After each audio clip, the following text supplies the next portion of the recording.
गाम में अगर अहाँ के हाथ पैर टूटत तो प्लास्टर इलाज आ दवाई से बेसी लोग के चाह आ नाश्ता में खर्चा भ जात।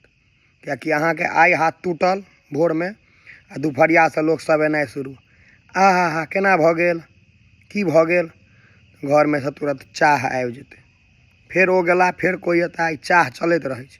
कोई बेसी काल बैस गेला या सँझुका उपहर में आबि गेला तो उनका भूजा दाल मोट बिस्कुट सेहो चाही। बुझ रहल छियै ने।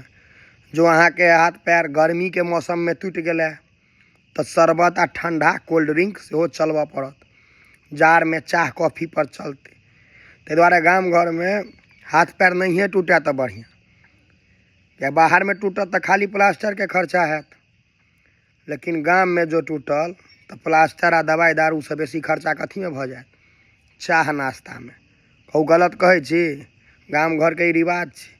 कनिको छिलाओ गेल तो आहा की भ गेलै यौ।